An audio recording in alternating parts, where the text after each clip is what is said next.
Eu fiquei com a parte para falar de alguns exemplos de transformações de estado de um gás. Eu vou falar sobre a transformação isovolumétrica, que é quando o volume é constante, o que vai ser só trabalhado só é a pressão e a temperatura. Um exemplo disso é o vapor d'água dentro da panela de pressão. Quando a panela é aquecida, a temperatura aumenta e, consequentemente, a pressão também aumenta. Esse é uma pequena parte de um vídeo que também é um exemplo de transformação isovolumétrica. Quando a pessoa colocou água quente na vasilha, a temperatura aumentou e a pressão também. Como a garrafa estava fechada, o volume dela estava constante e o único lugar de abertura era o canudo. Então, por isso que a gente viu o líquido que estava na garrafa subir pelo canudo, porque a pressão estava alta e a temperatura também.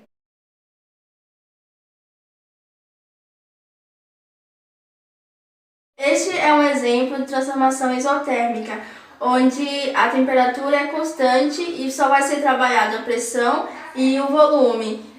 No caso da seringa, o bico dela estava sendo tampada pela tampinha que estava impedindo do ar passar. E o ar é representado pelo volume, e o volume estava maior do que a pressão. Quando a pessoa pressionou o êmbolo, ele estava aumentando a pressão e diminuindo o volume. Ou seja, o volume é inversamente proporcional à pressão. Enquanto o volume for maior, a pressão vai ser menor, e enquanto a pressão for maior, o volume vai ser menor. E só o que mantém constante nesse tipo de transformação é a temperatura. Esse tipo de transformação é a transformação isobárica. Quando eu fiz esse experimento, ao colocar a água quente na vasilha, a temperatura aumentou e a pressão também aumentou junto.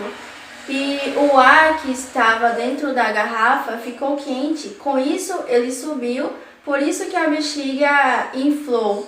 Então, nesse tipo de transformação isobárica, a pressão é constante e o volume e a temperatura são proporcionais.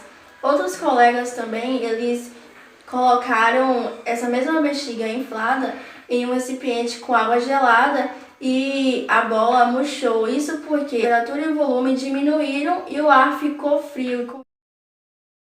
Essa é a transformação adiabática, onde não ocorre a transferência de calor, porque a transformação é rápida o suficiente para não ter a troca de substâncias gasosas com calor. E o exemplo é o spray e a bomba de ar.